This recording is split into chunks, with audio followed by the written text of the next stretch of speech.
자, 월스트리트 모닝 브리핑 함께하고 있습니다. 이번에는 글로벌 인터뷰 여러분들이 정말 반가워하실 분을 저희가 오늘 모셨습니다.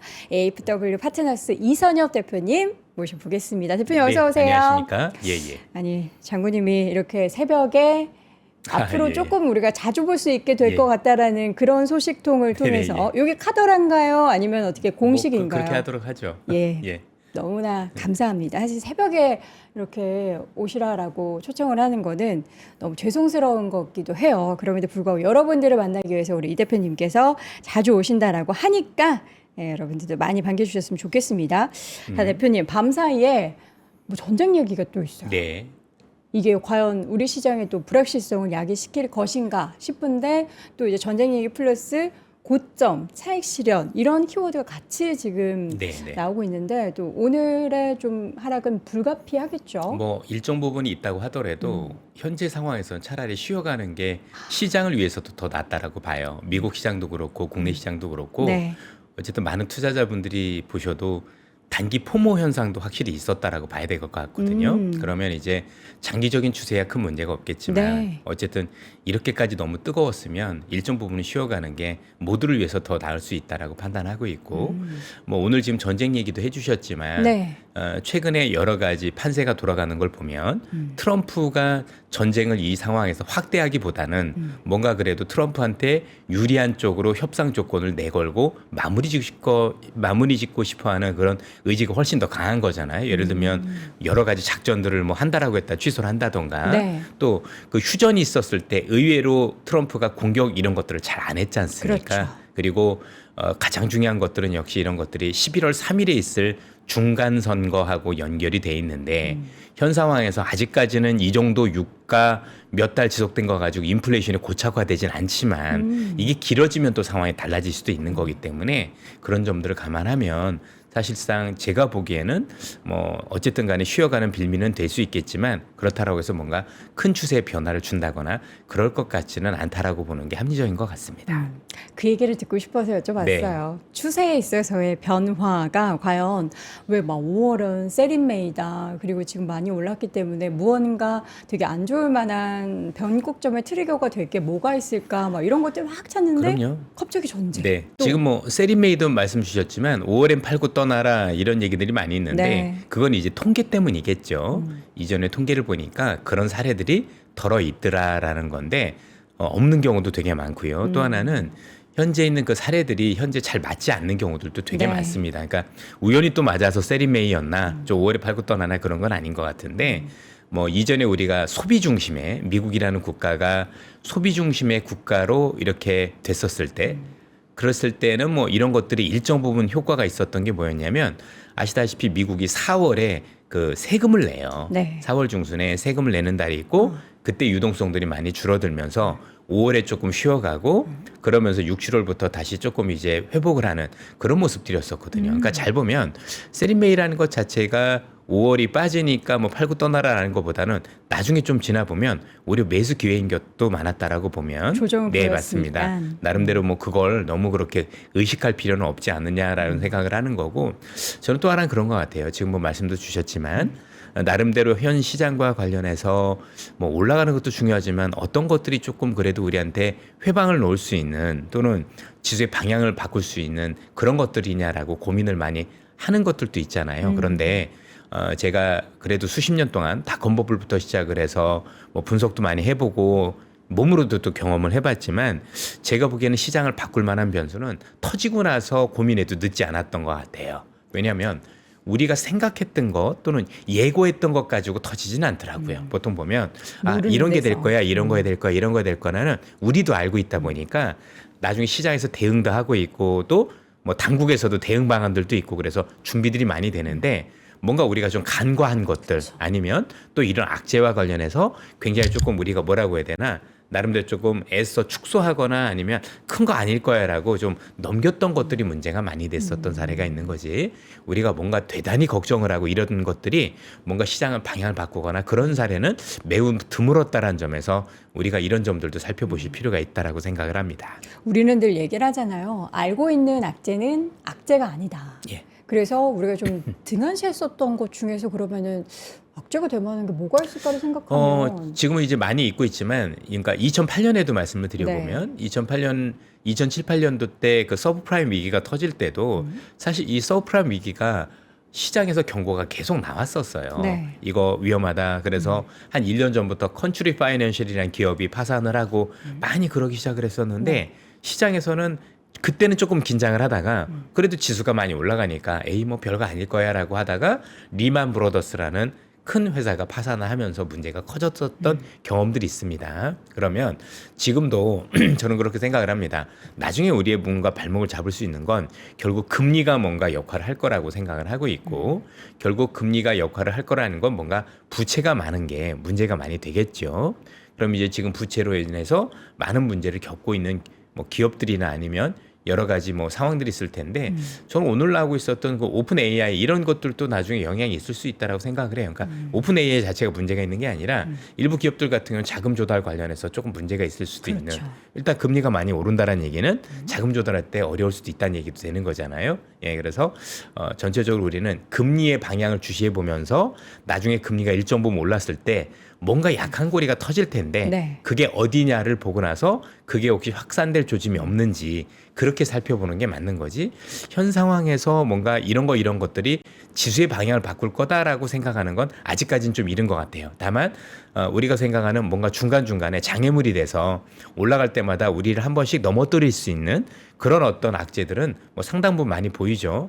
뭐 지금 많이 잊고 계시는지 모르겠지만 그 사모펀드 대출 문제도 그러니까요. 영향이 있을 거라고 생각을 하고 있고요. 또 하나는 어쨌든 간에 지금은 모든 사람들이 미국이 금리를 올릴 거야라고 생각 안 하는데 금리가 이렇게 지금까지는 인하 기대도 있고 또는 동결에 대한 기대도 있지만 이게 혹시 바뀌어서 실제 인상까지는 안 하더라도 이게 뭔가 인상으로 방향이 바뀌는 순간에서는 또 금리가 일시적으로 크게 쓸 수 있잖아요.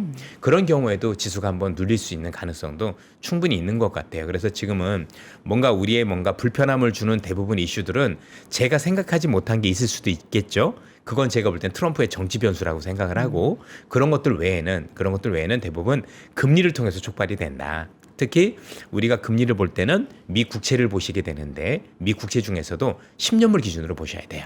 뭐 지금 30년물 보시는 분도 있고 2년물 보시는 분도 있겠지만 미국에서 일명 CTA 펀드, 시세 추종 펀드라고 하는데 일명 알고리즘 펀드라고 많이 얘기들 하잖아요. 네. 지금 여러분도 아시겠지만 우리나라도 그렇고 미국도 그렇고 전체적으로 시장을 움직이는 펀드들이 우리 개인 투자자분들 제외하고는 대부분 이런 알고리즘 펀드들이에요. 세상이 바뀌어서 옛날처럼 무슨 뭐 뮤추얼 펀드라든가 이런 게 아니라는 네. 얘기인 거죠. 이 알고리즘 펀드들은 말 그대로 프로그램이 돼 있어요. 이런 조건이 되면 주식을 파세요. 이런 조건이 되면 주식을 사세요. 이런 건데 이런 조건이 되면 주식을 파세요라는 안에는 미국채 10년물이 들어있어요. 미국채 10년물이 이 이상으로 올라가면 일단 주식은 팔고 봅니다라는 게 자동으로 돼 있어요. 그러니까 그건 자동으로 쏟아내는 거기 때문에 우리가 뭐 사람이 생각하는 이런 부분들은 아닌 거고 그게 지난해 11월에도 비트코인 때 그때도 있었었고 또 지금 최근에는 1월에 그 금 관련해서 조금 많이 급락했었을 때 그때도 있었었고 그런 식으로 간간히 우리를 괴롭힐 가능성이 있으니까 나름대로 혹시 미 국채 10년물을 자극한 어떤 변수들이 나왔었을 때는 조금은 좀 쉬어갈 수가 있겠구나. 그러니까 뭐 오늘처럼 하루 정도 이런 게 아니라 그래도 좀 며칠은 쉬어갈 수 있겠구나 이렇게 판단해 보셔도 될 것 같습니다. 지금 10년물 국채 금리는 4.39를 그렇죠. 4.5가 넘으면 위험하겠죠. 네, 이 정도 수준은 그래도 괜찮은 거죠. 거예요? 이 정도 수준은 괜찮고 네. 또 이제 혹시 뭐 이란과 미국과의 어떤 전쟁이 잘 해결이 되면 국제유가가 또 내려갈 수도 있잖아요. 네네. 그러면 추가로 내려갈 수도 있는 거니까 너무 서둘러서 이게 딱 이럴 거다라고 하는 게 아니라 일단은 뭔가 닥쳤을 때 제가 볼 땐 해도 크게 늦지는 않는다. 왜냐면 요즘 하루하루 상승이 너무 크기 때문에 미리 내려오는 것도 제가 볼 땐 리스크라고 생각을 합니다. 그래서 지금은 뭐 섣부르게 자꾸 올라가는 시장에서 언제가 끝일 거냐 아니면 언제가 조정이 올 거냐 이런 생각을 하는 것보다는 그런 조정이 왔었을 때 이게 내가 좀 비중을 줄여야 될 거냐 아니면 방향을 바꿀 거냐 그렇게 고민을 해보셔도 크게 무리가 없지 않을까라는 생각이 듭니다. 밤사이에 전해졌던 소식들 중에서 뭐 헤지펀드 거물은 지금 AI 붐이 1, 2년 더 갈 거다, 시장이 더 좋을 거다, 뭐 이런 얘기도 있고 또 블랙락에서는 1일 최대 그 유출, 순유출이 코리아 ETF에서 발생을 했다고. 네. 그 유출 규모 보니까 6천억이더라고요. 네네. 그래서 어제 우리 개인 투자자들이 6조 산 거에 비해서는 너무 적은 금액 아닌가 싶기도 한데 저는 어제 개인 투자자들의 그 수급을 보면서 6조를 대부분 다 반도체 종목들을 맞습니다. 샀단 말이에요. 아, 근데 이거 괜찮은 걸까 하는 그런 생각도 좀 일부 들긴 하는데 대표님께서는 어제 수급을 보면서 어떤 생각을 좀 하셨을까요? 그만큼 이제 자금의 이동이 대단하다라고 생각을 하고 있고 지금 일고 있는 이 자금의 이동이 아마 많이 보시는 투자자분들도 요즘 누구를 만나기만 하면 주식 얘기가 제일 많을 겁니다. 맞아요. 부동산 하시는 분들도 주식 얘기하고 계시고 아니면 심지어는 이제 우리 어린이들까지도 주식 얘기를 하고 맞아요. 있을 정도니까 네. 그러면 이게 좋게 나쁘게 생각을 해보면 야 이렇게까지 모든 사람들이 주식하면 꼭지가 온 거 아닌가 이렇게 생각할 수도 있는데 좋게 생각해 보면 주식이 저변으로 확대되고 있구나 이런 생각도 가능한 것 같아요. 제 생각에는 현재 있는 것들이 우려스럽다라기보다는 우리나라도 뭔가 이제는 국민 속으로 주식이 저변이 확대되는 저는 단계에 있는 게 아닌가라는 생각을 가지고 있는 게 제가 주식시장 오래 경험을 해보면서 이렇게 뭔가 주식을 체계적으로 사람들이 배우려고 했던 게 되게 드물었던 것 같아요. 물론 지금 많이 보시는 시청자분들은 이제는 초보자들도 계시고 오랫동안 경험하신 분들 계시고 그래서 나름대로 여러 가지 뭐 공부도 하시고 그러겠지만 제가 대학교 졸업하고 나고서 증권사 들어왔었을 때는 뭐 증권사 들어가면 뭔가 무슨 뭐 투전판에 들어가는 진짜 뭐 화투 치는 뭐 이런 사람으로 치부했었던 적이 꽤 있었는데 우리가 졸업하고 꽤 오랜 시간이 지나서 대학교에 투자 동아리라는 게 생겼어요. 네. 그래서 동아리들이라는 게 생기면서 이제는 대학교 내에서도 투자라는 게 자리 잡기 시작했는데 그 저변이 저는 좀 더 확대가 되는 것 같아요. 이건 왜냐하면 미국도 비슷한 결례를 했던 게 우리 금융이 선진화되는 어떤 모습을 보이고 있는 것도 영향이 있을 거고 또 하나는 이제는 주식이나 부동산이나 또는 투자라는 걸 통해서 뭔가 내가 나름대로 이루지 않으면 나중에 내 노후라든가 아니면 정말 생활하기 어려워지는 세상이 온 것도 한몫을 하고 있는 게 아닌가. 이게 미국은 1980년도 때 그랬어요. 1980년대 중후반에 이런 상황이 있었었고 결국 미국도 이를 해결하기 위해서 했었던 것들이 뭐냐면 미국 퇴직연금법 401조 K항을 바꿔요. 그게 뭐냐면 미국의 퇴직연금은 주식 비중을 70%까지 늘릴 수 있다라는 아마 조항이었던 걸로 기억을 하는데 네. 그러면서 미국 퇴직연금들이 주식 비중이 크게 늘어났고 퇴직연금이다 보니까 당연히 매달 돈들이 들어올 거잖아요. 하루 이틀이 아니라. 그러면서 미국 시민들의 어떤 주식에 대한 인식도 굉장히 강해졌고 그러면서 주식이 정말 그 저변이 확대되는 모습들이 많이 보였거든요. 지금까지 왔으니까 우리도 그런 모습이지 않느냐. 왜냐하면 지금 투자자분들께서 최근에 보시면 실제 퇴직연금을 그렇게 운용하신 분들이 옛날보다 많이 늘었죠. 맞아요. 예, 왜냐하면 지금 우리가 생각하는 이 퇴직연금 운용을 하실 때 기존에 안전하게 운용했던 게 나쁜 건 아닌데 그 수익률 가지고는 사실 노후가 된다거나 그러진 않거든요. 왜? 2% 정도의 수익률 가지고는 사실 돈의 가치가 휴지가 되기 때문에 지금 100만 원이 10년 후에 100만 원이 아닐 수 있다는 점들을 감안을 하면 수익률을 조금 더 높여야 될 필요성이 있을 거고 수익률을 조금 더 높인다는 의미 안에는 내가 조금 더 현재보다 위험을 감수해야 된다는 생각일 거고 그게 주식의 어떤 비중 확대로 된다라고 생각을 하는 거니까 지금 뭐 우리 개인 투자자분들의 자금의 대이동이 시작된 건데 저는 이게 일시적이지는 않을 것 같다. 그래서 우리 기초 체력이 좀 더 강해지는 그런 어떤 모습들을 어제 봤던 게 아닌가라고 생각을 하고 있습니다. 항상 우리가 시장에서 이 고점 시그널이다라고 얘기하는 거는 버스나 커피숍에서 누군가 영희 엄마, 철수 엄마가 주식 얘기하고 있다거나 아니면은 지상파 3사 메인 헤드라인 첫 번째 뉴스가 코스피가 이렇게 얘기하면은 그 증시 고점이다라고 하는데 실제 그랬었어요. 네. 네. 그런데 이제는 그 상황이 과거와는 좀 다르다. 양상은 다르다라고 봐야 될 것 같고요. 네.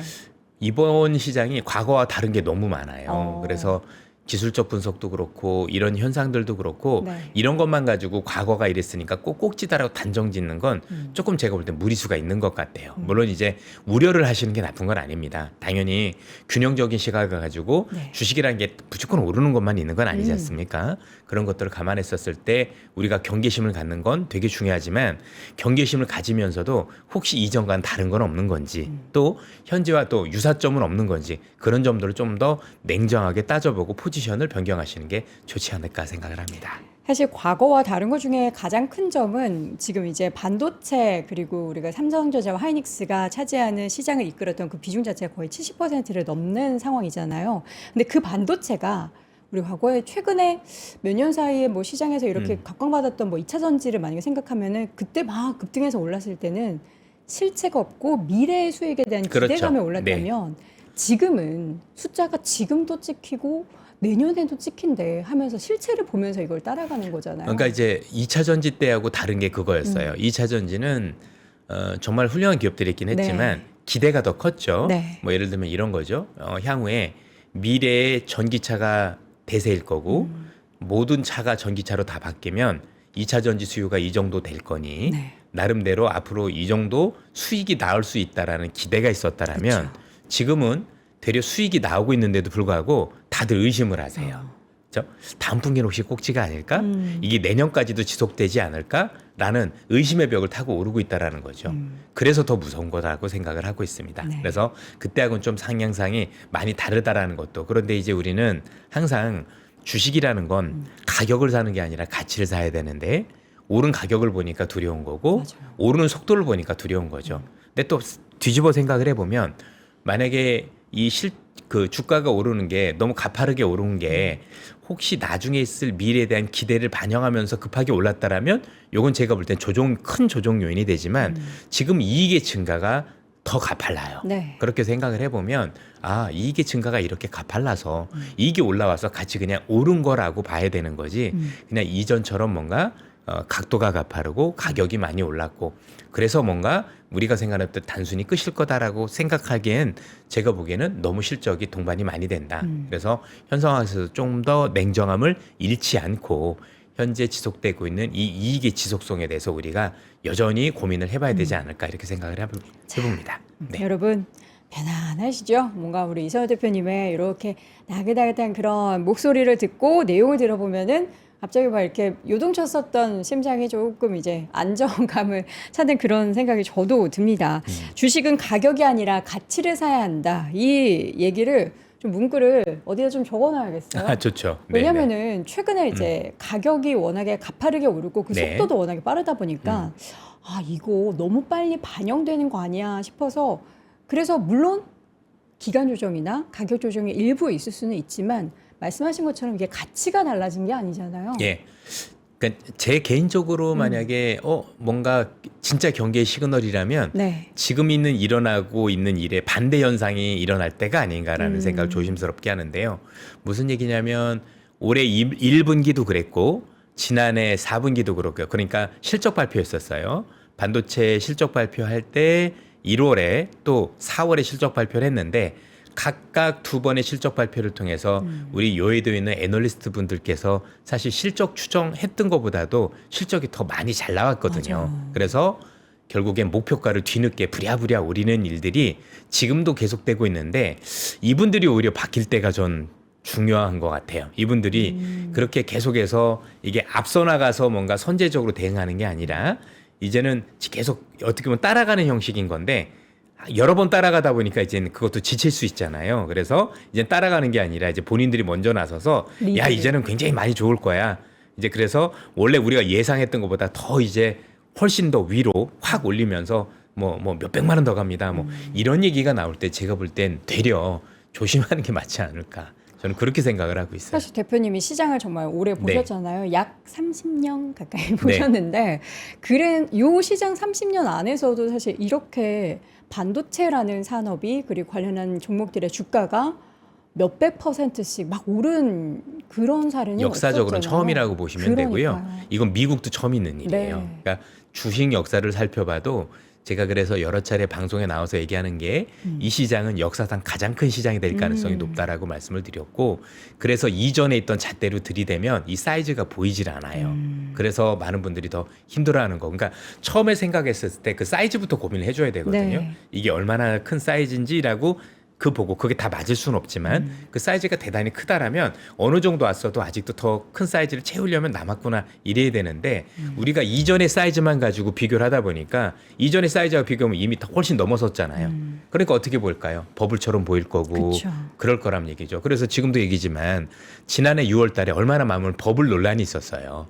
그때 그 사이즈 가지고 생각을 했었기 때문인 건데 3천 갔었을 때 버블 논란이 있었었는데 이제는 뭐 우리가 7천 오니까 이제는 싸다 이런 얘기 나오지 않습니까? 이게 무슨 코미디도 아니고 그래서 너무나도 잘못된 잣대를 가지고 비교하시는 것도 많은 것 같아요. 그래서 우리는 항상 마음의 문을 열고 그때마다 뭔가 비교는 해보되 그때하고 혹시 뭔가 다른 거 있는 건지 우리가 내가 놓치는 게 없는 건지는 꼭 살펴봐야 이게 되게 뭐하는 거지. 단순한 통계를 믿고 무조건 5월에 팔고 떠나라. 네. 또는 이전에 이 정도였었으니까 꺾일 거야.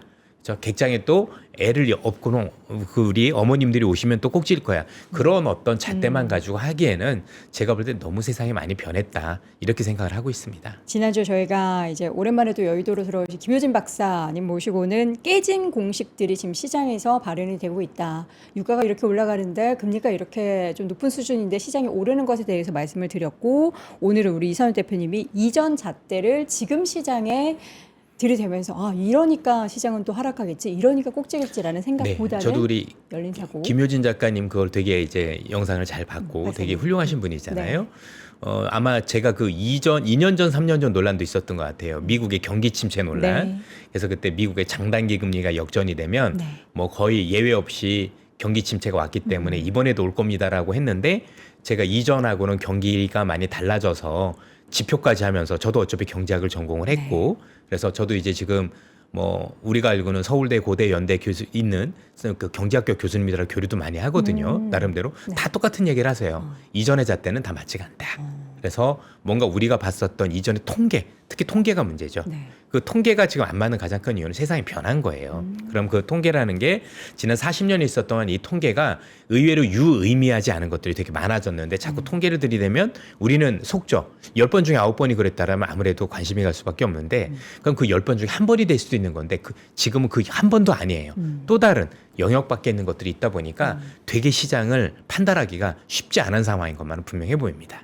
그러면 조금 더 구체적으로 단도직입적으로 여쭤보겠습니다.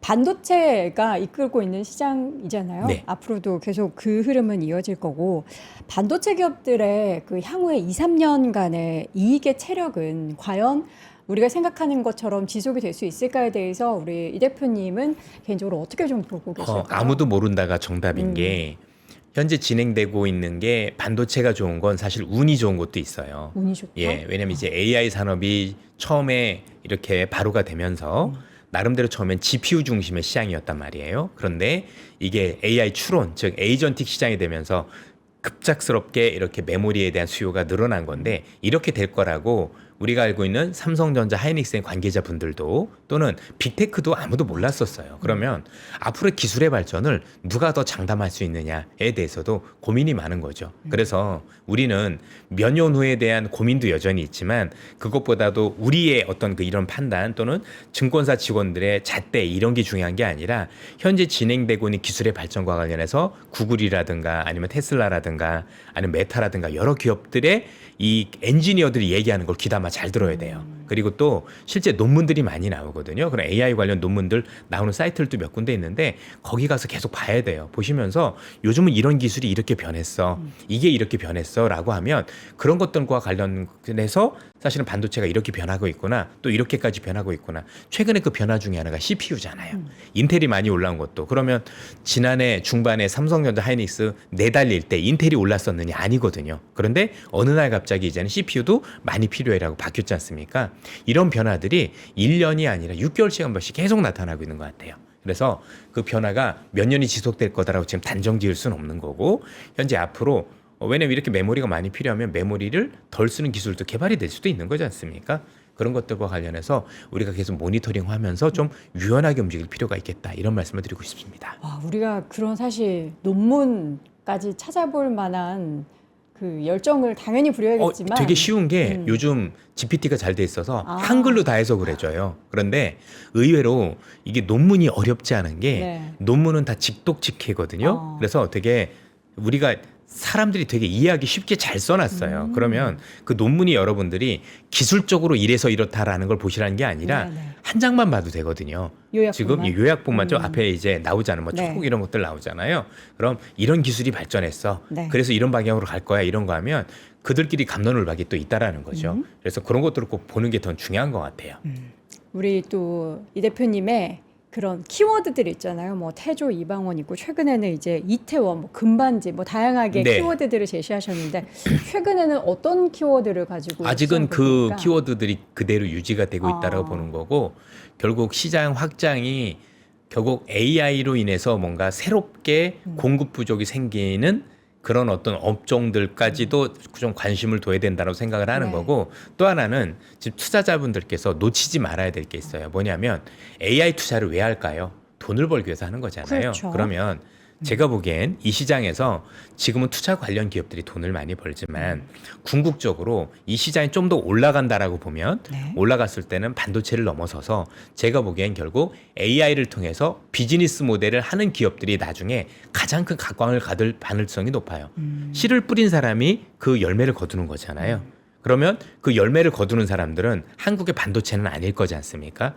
그죠? 구글이 있을 거고 아니면 뭐가 있을 거고. 그러면 지금 이제 객관적으로 놓고 본다고 하더라도 지금 상황에서 놓고 보면 시장에서 기대하는 건 이렇게 되면 향후에 나중에 돈을 버는 기업들이 있을 건데 그 기업들이 더 높은 밸류를 받을 건데 그런 기업들은 로봇이라든가 그러니까 보통 우리가 피지컬 AI라고 불리는 기업들 그러면 이런 기업들이라든가 또는 우리가 흔히 얘기하는 뭐 AI 에이전틱 중에서도 굉장히 각광을 받는 기업들 이런 기업들이 밸류에이션이 좋아질 수 있겠죠. 지금 비상장 기업이긴 하지만 미국의 엔스로피 그죠? 클로드라고는 엔스로피의 기업 가치가 지금 장외에서 엄청 오르고 있잖아요. 맞아요. 사실 삼성전자 오른 것 같지만 이거에 비하면 아무것도 아닌 거거든요. 네. 그러니까 지금 여러분들께서 뭔가 진짜 큰 돈을 벌고 있는 기업들과 관련된 밸류에이션은 밖에서 이뤄주기 때문에 우리 눈에서 안 보여서 그래요. 근데 나중에 투자를 하고 나면 진짜 돈 버는 기업들은 그럴 거다. 그러면 우리가 향후에 로봇과 관련된 기업들도 뭐 우리나라에서 그래서 뭐 자동차라든가 이런 기업들도 나중에 그런데 해당될 수도 있는 거잖아요.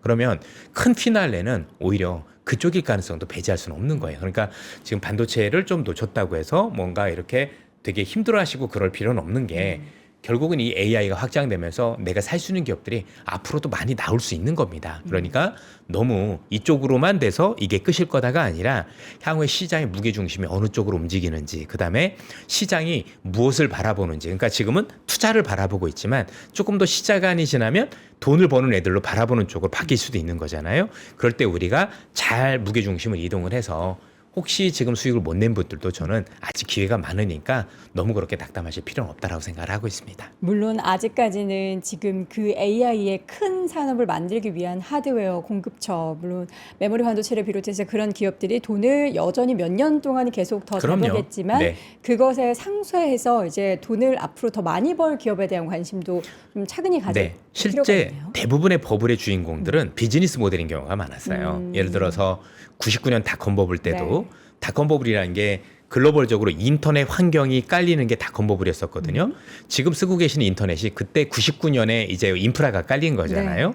그러면서 인프라 관련주도 되게 많이 올랐지만 실제 한국 시장도 놓고 보면 제일 많이 오른 기업은 새로운 기술이라고 보이는 비즈니스 모델이었었어요. 유명했죠. 예, 이게 투자 관련주보다 늦게 올랐는데 늦게 오르면서 100배가 올랐단 말이에요. 그러면 돈을 번 적이 있느냐? 없어요. 다만 이런 인터넷이 생기게 되면 나중에 다이얼패드라는 걸 통해서 무료로 전화를 할 수 있다는 기대감으로 그렇게 올랐던 건데 그런 점들을 감안하면 결국 지금도 그렇게 생각할 필요가 있는 거예요. 궁극적으로 우리가 생각하는 AI를 투자하는 게 AI로 돈 벌려고 하는 건데 뭘로 돈 벌 거냐 이런 거죠. 결국 돈 벌 때 제일 중요한 건 우리도 눈에 보이잖아요. 네. AI 에이전틱 시장이 있고 피지컬 AI라는 큰 시장이 있는 거고 결국 그런 쪽과 관련해서 뭐 지금 미국에서도 굉장히 뭐 원엑스라는 좋은 기업들도 있다라고 생각을 하고 있고 뭐 우리가 알고는 로봇 관련 기업 중에 뭐 피규어라는 기업들도 있고 많은 기업들이 또 테슬라의 또 휴머노로이드도 있고 많이 그런 거지 않습니까? 이미 여러분들 요즘 최근에 한국에서 이런 그 여러 가지 그 코엑스 이런 데서 로봇 전시회들 많이 열리고 막 그러거든요. 그럼 보면 생각보다 휴머노이들이 우리 또 TV로도 많이 보잖아. 이 정도까지 발전했구나. 조만간 눈앞에 온다라고 보는 거지 않습니까? 그렇게 관련하면 결국 그런 기업들도 밸류에이션을 전부 다 반영을 할 거다라고 보셔도 될 것 같습니다. 물론 지금도 얼마 전에 어린이날에 선물 리스트하면서 편의점에서 로봇을 파는 거예요. 그렇습니까? 뭐 3천 몇백만 원. 예. 이걸 누가 살까 싶기는 한데 우리가 지금 이렇게 리테일하게 말고 앞으로 그렇죠. 이제 산업적으로 이게 시작인 거고 예. 그런 관련 기업들이 늘어나면 가격은 그렇죠. 더 싸져요. 그러면 우리도 꽤 뭐 높지 않은 가격에 이제 로봇을 손에 넣을 수 있는 시대가 올 거라는 건데 그걸 미리 반영할 거라는 거죠. 네. 항상 세상은 그 꿈을 먼저 꿔요. 그때까지는 전 시장이 달려간다고 봅니다. 네, 오늘 이제 시장은 사실 밤사이에 워낙에 시끄러운 소식들이 많아서 여러분들의 마음이 약간은 좀 동요가 될 만한 그런 구간에 놓여 있기는 한데 그럼에도 불구하고 우리는 좀 멀리 바라보면은 다양한 투자처들이 여전히 남아 있다. 그러니까 마음이 급하잖아요. 사실 반도체 종목도 너무 올라서 나는 기회가 없는가 싶은데. 이게 급할 때 투자라면 항상 오판이 나오게 되거든요. 그래서 급할 때는 좀 한번 차분해 주실 필요는 있다라고 생각을 하고요. 어쨌든 여러분들이 전자하고 하이닉스가 워낙 비중이 크다 보니까 지수를 올려서 포모가 오는 거지. 사실 옆에서 보면 꽤 괜찮은 중대형 기업들도 수익률이 더 하거나 더 좋은 것들도 되게 많습니다. 근데 이게 다 AI하고 연관이 됐다는 공통점은 있다라는 거죠. 그래서 AI가 반도체만 가는 게 아니라 꽤 여러 부분의 공급 부족을 야기하고 있다는 점들도 기억해 주시면 좋을 것 같습니다. 네. 예. 밤사이에 미국 무역법원에서 트럼프의 10% 글로벌 관세에 대해서도 위법 판단을 내렸습니다. 네. 이거는 우리나라 입장에서는 호재인 거잖아요. 호재이면서 또 다른 불확실성이 있죠. 또 왜냐하면 뭔가 트럼프 할지 입장에서 이분이 또 어떤 걸 가지고 이렇게 할지 모르는. 근데 한 가지는 분명한 건 트럼프라는 분이 참 대단한 분이긴 하지만 네. 이전에 비해서 그분이 쓰셨던 여러 수단들이 자꾸 이제 법적으로 문제가 되다 보니 네. 이전보다는 위력이 많이 약화되고 있는 부분들은 사실이라는 거죠. 그러면서도 혼란은 많이 커지고 있는 것 같고 어쨌든 이번에 중간 선거가 되게 중요해 보이는데 중간 선거 때 트럼프가 있는 집권당이 승리를 한다면 모르겠지만 만약에 집권당이 이제 무너지고 나름대로 민주당이 혹시 의회를 가져간다라면 뭐 트럼프의 힘은 조금 더 약화될 가능성이 있을 수도 있다. 근데 그게 꼭 좋은 거냐라고 얘기하면 그건 또 모르겠어요. 네. 왜냐면 트럼프가 또 다른 수단을 할 수도 있는 거지 않습니까? 그렇죠. 예, 뭐 행정명령을 더할 수도 있는 거고 그런 부분이 있다 보니까 어쨌든 우리가 보는 이 정치적 불확실성은 트럼프라는 분이 참 무서운 분 아닙니까? 네. 나름대로 뭐 1, 2년 겪을 건 아니고 앞으로도 계속 불확실성에 쌓일 수밖에 없는 환경은 인정을 하고 가야 될 것 같습니다. 제가 여쭤보고 싶은 게 이선엽의 이기는 투자 사령부 1%의 가르침 여기에서는 우리 대표님이 주로 어떤 내용을 이야기해 주실까요? 결국은 이제 시장을 어떻게 바라봐야 되는데 고민을 많이 하는 거죠. 같이 시장의 고민해 깊이를 주시는군요. 잡히보는 그런 것들이라고 보시면 될 것 같습니다. 같이 고민을 해줄 사람이 사실 필요하거든요. 그렇죠. 네. 그게 이제 옆에 있는 멘토라고 친구가 보시면 아니라 되죠. 네. 대표님 같은 분이 필요해요. 차분하게 시장을 바라볼 수 있게 해안을 주실 만한 분이 필요한데 이 내용을 또 저희가 이기는 투자 사령부를 통해서 우리 또 장군님이 함께 해주신다라고 하니까 여러분들 궁금하신 분들은 함께 또 확인을 해주셨으면 좋겠습니다. 자주 뵐 수 있을 것 네. 같아서 일단 너무나 좋습니다. 다음 주에도 저희가 또 모셔보도록 하죠. 오늘 AFW 파트너스 이선엽 대표와 함께했습니다. 대표님 고맙습니다. 감사합니다. 자, 오늘도 월스트리트 모닝 브리핑과 함께 하셨습니다. 방금 전 제가 소개해드렸던 이선엽 대표님뿐만 아니라 저희가 박병창 이사님, 또 김장렬 본부장님, 차영주 소장님, 그리고 장호진 작가, 장호진 대표, 그리고 우리 박명서 큐레이터까지 정말 오직 3%에서만 확인할 수 있는 대주식의 시대에서 좋은 콘텐츠들을 여러분께 함께 계속 공유를 해드리고 있습니다. 물론 이제 방송을 통해서도 저희가 다양한 콘텐츠들을 이분과 함께 제시를 해드리고 있지만 뭔가 이제 우리끼리 좀 이렇게 이야기 나눌 그런 내용들도 있잖아요. 그런 내용들은 저희가 여러분들이 주식의 시대 요 1%의 가르침 요 내용에서만 요 강의에서만 확인하실 수가 있으니까요. 어떤 내용인지 너무 궁금하다 하시는 분들은 영상 아래 링크 통해서 확인을 해보시면 좋을 것 같고요. 저희가 또 요거 안내 하나 해드려야 돼요. 캐시우드가 곧 내한을 한다고 하죠. 돈나무 캐시우드 라이브 웹 세미나를 저희가 준비를 하고 있거든요. 근데 요걸 이제 공개를 하는데 저희 지금 방금 보여드렸던 진짜 투자 시그널을 확인해 볼 수 있는 요 멤버십에 가입한 분들은 무료로 보실 수가 있습니다. 그래서 이 돈나무 캐시우드 이분의 라이브 웹 세미나를 보고 싶다 하시는 분들은 멤버십을 함께 하시면은 무료로 확인해 보실 수가 있으니까요. 구독 서비스 가입하신 분들은 모두 다 무료니까 여러분들 내용 꼭 참고하셔서 확인을 해보시면 좋을 것 같습니다. 자, 국장이 지금 이제 8시부터 프리마켓이 개장이 되는데 시장이 어떻게 될까 궁금들 많이 하시죠? 예, 그 내용들을 오늘 아침 라이브를 통해서 또 자세하게 소개해 드릴 테니까요. 관련한 소식들 체크해 보시면 좋을 것 같고요. 저는 주말 무사히 보내고 다음 주 월요일 오전 6시에 다시 돌아오겠습니다. 여러분 오늘도 고맙습니다.